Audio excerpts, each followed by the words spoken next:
اعوذ باللہ من الشیطان الرجیم، بسم اللہ الرحمن الرحیم۔ میں ہوں منظور حسن۔ آج کا ہمارا ٹاپک جو ہے وہ ریلیٹڈ ہے محمدن جورسپروڈنس سے۔ ہمارا جو اسلامک لا ہے، جو اسلامک جورسپروڈنس ہے، آج وہ ہم پڑھیں گے۔ تو محمدن جورسپروڈنس سٹارٹ کرنے سے پہلے ہم تھوڑا سا عرب کا جو ہسٹری ہے وہ ہم پڑھیں گے۔ ایک ایریا میں جب ایک سوسائٹی میں جب ایک لیگل سسٹم بنتا ہے، ایک لیگل سسٹم پریویل کرتا ہے، تو وہ جو ہے ایک نیا لیگل سسٹم جب آتا ہے تو وہ اس سوسائٹی کے جتنے بھی نارمز ہوتے ہیں، جتنے بھی کسٹمز ہوتے ہیں، ان کو اپنے ساتھ لے کر چلتا ہے۔ اس کو مکمل نفی نہیں کرتا، مکمل ختم کر کے نہیں جاتا۔ تو اسی طرح جب اسلام آیا، اسلام نے ہمارے لیے ایک لیگل سسٹم، ایک جورسپروڈنس لایا، تو وہ بھی اس میں جو ہے اور عرب کے کسٹمز جو تھے وہ اس میں تقریباً تھوڑے جتنے جو تھے جو ٹھیک تھے وہ شامل تھے۔ اسی طرح ہم سب سے پہلے جو ہے وہ عرب کا کسٹم پڑھیں گے کہ عرب کے کسٹم میں کیا تھا، اور عرب کا کسٹم جو ہے وہ کس طرح جو ہے چل رہا تھا، اس کے وہاں پر کیا کسٹمز تھے، کیا ہو رہا تھا، کیا گورنمنٹ سسٹم تھا، کیا ان کا جو ہے لیگل سسٹم تھا، کیا لاس تھے، وہ سب ہم پڑھیں گے۔ تو سب سے پہلے عرب کا کانسٹیٹیوشن، کہ عرب کا کانسٹیٹیوشن کیا تھا۔ تو عرب کے پاس اس وقت محمد صلی اللہ علیہ وسلم کے آنے سے پہلے، ان کو نبوت ملنے سے پہلے جو سوسائٹیز تھے، وہاں پر کوئی کانسٹیٹیوشن پریویل نہیں کر رہا تھا۔ تو کوئی اسپیسیفک کانسٹیٹیوشن وہاں پر نہیں تھا، کوئی اسپیسیفک گورنمنٹ وہاں پر نہیں تھا۔ بس جو لاز کسٹمز میں آ رہے تھے، جو ان کے یوزیجز میں آ رہے تھے، جو ان کے ساتھ، ان کے سوسائٹی کے ساتھ آ رہے تھے، وہی پریویل کر رہے تھے، اور کوئی خاص کانسٹیٹیوشن ان کا نہیں تھا۔ وہاں پر جو ٹرائبس تھے، ان کے درمیان جو تعلقات تھے، وہ بھی ان کے پاور پہ، ان کے طاقت پہ، ان کے جو ہے مینس پاور پہ، ان کے فائنانشل پاور پہ جو ہے وہ مبنی تھے۔ کسی کے ساتھ زیادہ پاور اختیارات ہے، کہ زیادہ پیسہ ہے، زیادہ لوگ ہیں، تو وہ زیادہ طاقتور ہے اور زیادہ اختیارات ان کے پاس ہے، اور اگر کوئی کمزور ہے تو ان کے پاس کم اختیارات ہے اور وہ کم طاقتور ہے۔ اسی طرح جو تھے عربز میں ٹرائبس تھے، قبیلے تھے، 12-13 قبیلے تھے، مکہ میں تھے، مدینہ میں تھے، اور جو ہے سی پورٹس جو تھے، سمندری علاقے جو تھے وہاں پر تھے۔ 3 علاقے بیسیکلی وہاں تھے جو پریویل کر رہے ہیں، جو زیادہ تر بزی علاقے تھے۔ ان میں سے سب سے پہلے مکہ تھا، دوسرا مدینہ تھا، اور تیسرے نمبر پر ہمارے پاس جو سی پورٹس تھے، جو سمندر کے پاس علاقے تھے، وہ علاقے تھے۔ یہ 3 علاقے کس وجہ سے مشہور تھے؟ تو یہ 3 علاقے، یہاں پر جو بڑے بڑے خاندان تھے، بڑے بڑے قبیلے تھے، وہ یہاں رہ رہے تھے اور کاروبار کرتے تھے۔ یہ کاروباری سینٹرز تھے ان کے لیے۔ اور مکہ جو تھا، تو مکہ جو پبلک ورشپ پلیس تھا، وہاں پر عبادت ہوتی تھی، خانہ کعبہ شریف تھا، تو اس لیے مکہ شریف جو ہے وہ بھی ان کا حصہ تھا۔ اب آتے ہیں کہ کون سے قبیلے وہاں پر رہتے تھے۔ تو 4 قسم کے لوگ عرب میں رہتے تھے۔ ایک تو سب سے پہلے ایڈولیٹرز تھے، جو بت پرست تھے، وہ لوگ وہاں پر رہتے تھے۔ زیادہ تر علاقہ بت پرستوں کا تھا، زیادہ تر لوگ جو ہے وہ بت پرستی کرتے تھے۔ اس کے بعد جیوز تھے، تھوڑے مقدار میں تھوڑے لوگ جو تھے وہ جیوز تھے۔ اسی طرح کرسچنز تھے، عیسائی تھے، اور میجینز بھی کچھ لوگ تھے۔ اور یہ سارے لوگ زیادہ تر مکہ میں، مدینہ میں، سی پورٹس میں، اور کچھ لوگ جو تھے وہ صحراؤں میں اور دوسرے علاقوں میں رہا کرتے تھے۔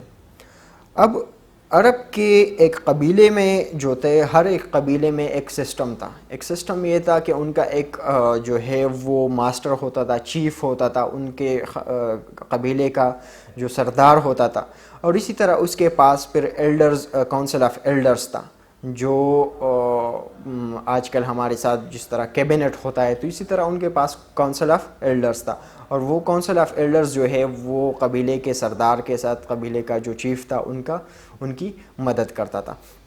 تو یہ ان کا سسٹم تھا۔ اب قبیلے کا جو سردار تھا یا چیف تھا، وہ اس کا کیا کام تھا؟ تو وہ دوسرے قبیلوں کے ساتھ اپنے تعلقات برقرار رکھتا تھا، ان کو ڈیل کرتا تھا، اور اپنے قبیلے کو بھی وہی دیکھتا تھا۔ اس کے بعد آتے ہیں کہ مکہ میں تقریباً جو ہے وہ ایک گورنمنٹ سسٹم بن رہا تھا ان دنوں جب رسول اللہ علیہ وسلم کو نبوت ملی. ان دنوں میں یا ان سے پہلے سالوں میں جو ہے مکہ میں ایک سسٹم بن رہا تھا. وہ گورنمنٹ سسٹم تقریباً پریویل کر رہے تھے. ان کے درمیان کچھ قبیلے تھے جو ایک دوسرے کے ساتھ مل گئے تھے, اور خانہ کعبہ شریف جو تھا ان کے اختیارات بھی ان کے پاس تھے, اور جو اس کے علاوہ کاروباری اختیارات تھے تو وہ بھی ان قبیلوں میں تقسیم ہوئے تھے.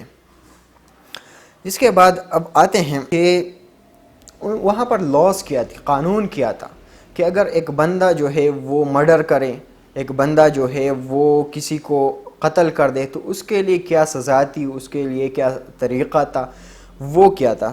تو اگر ایک بندہ قتل کر دے کسی کو, کسی ایک قبیلے کا بندہ دوسرے قبیلے کو قتل کر دے, تو وہ قبیلہ جو تھا جس کا کوئی بندہ قتل ہوا ہے وہ دوسرے قبیلے سے وہی بندہ مانگتا تھا جس نے قتل کیا تھا کہ یہ بندہ ہمیں دے, ہم بھی اسے قتل کریں گے اور اس سے بدلہ لیں گے. اسی طرح اس کے بدلے میں اگر وہ قبیلہ جو ہے بندے کو معاف کرنا چاہتے ہیں تو وہ پھر کمپنسیشن میں ایز اے فائن جو ہے وہ 100 اونٹ دیتا تھا ایک قتل کے بدلے میں, کہ 100 اونٹ لے لو اور مجھے معاف کر دو مجھے. اب اگر یہ بندہ جو ہے یہ اپنے جرم سے وہ انکاری ہے کہ میں نے کسی کو قتل نہیں کیا, میں نے اس بندے کا مرڈر نہیں کیا, تو وہ پھر اپنے قبیلے کے 50 بندوں کو لاتا تھا اور وہ خانہ کعبہ شریف کے سامنے وہ قسم لیتے تھے, اوتھ لیتے تھے کہ اس بندے نے کسی کا قتل نہیں کیا, یہ مجرم نہیں ہے, تو پھر اسے معاف کر دیا جاتا تھا. اب اس کے بارے میں ایک کہانی ہے کہ بنو ہاشم قبیلے کا ایک بندہ بنو عامر قبیلے کے ایک کاروباری بندے نے اسے ہائر کیا کہ میرے ساتھ آپ دوسرے علاقے چلے جائیں اور میں کاروبار کے لیے دوسرے علاقے جا رہا ہوں, تو میرے اونٹوں کا آپ خیال رکھیں گے. تو اب راستے میں اس نے کوئی غلطی کی اور جس نے اسے ہائر کیا تھا, نوکری پر رکھا تھا اپنے ساتھ, تو اس نے چھری سے اسے مارا اور وہ مر گیا. تو مرتے مرتے اس نے ایک راہ گزرتے ایک بندے کو جو مکہ آ رہا تھا اسے بتایا کہ آپ مکہ جا کے میرے قبیلے کے سردار ابو طالب سے کو بتائیں کہ مجھے اپنے مالک نے اسی طرح مار کر قتل کر دیا ہے, اور وہ بندہ مر گیا. تو جب وہ راہدار مکہ پہنچا اور جو اس کا مالک تھا جس نے اسے کام پر رکھا تھا تو وہ بھی کاروبار سے واپس آ کے مکہ آ گیا. تو اس نے ابو طالب کو بتایا کہ میں نے جھوٹ بولا اسے کہ میں نے اسے نہیں مارا, وہ بیمار ہو کر مر گیا ہے.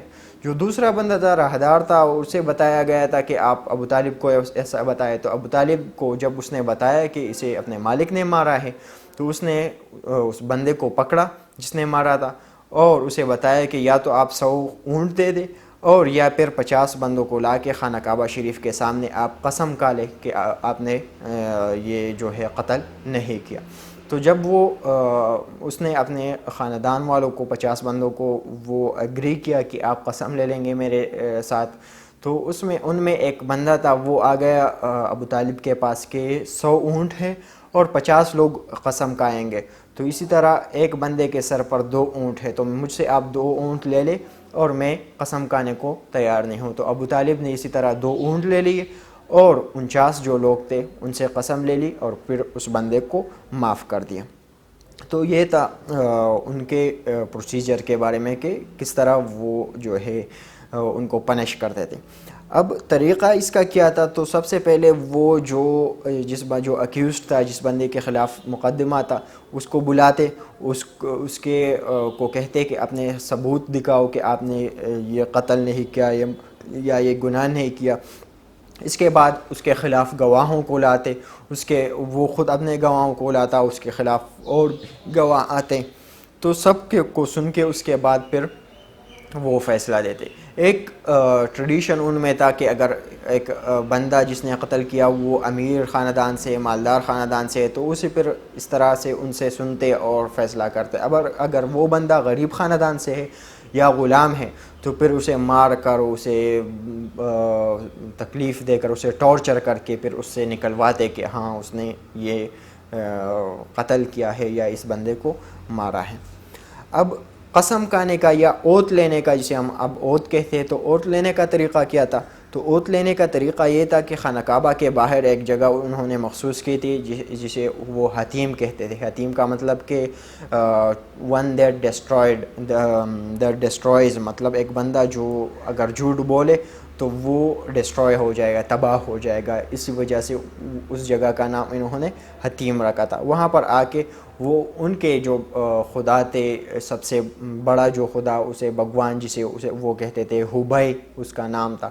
تو ہبئی کے اوپر وہ قسم کھاتے تھے کہ مجھے ہبئی کی قسم، اس طرح وہ بولتے تھے اور پھر قسم کھاتے تھے، یا جسے ہم اوت کہتے ہیں، اوت لیتے تھے.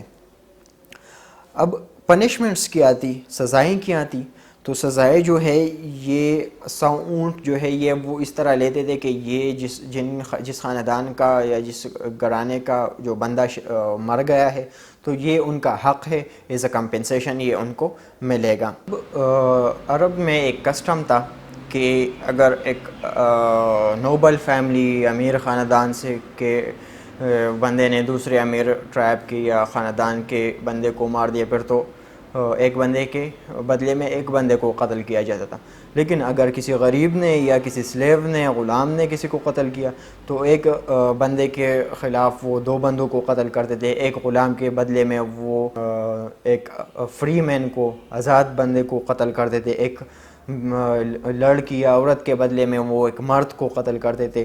یہ ان کے درمیان پرومیننٹ تھا. اس کے علاوہ جو پنشمنٹس تھی، تو جو جیوز تھے علاقے میں، وہ اگر کوئی چوری کر دیتا تو اس کا دایاں ہاتھ کاٹتا. اگر کوئی زنا کر لیتا تھا تو اس کو پتھروں سے مارتا یہاں تک کہ وہ مر جائیں. اس کے علاوہ بھی کئی جو ہے وہ پنشمنٹس تھی، سزائیں تھی، وہاں پر پرومیننٹ تھی.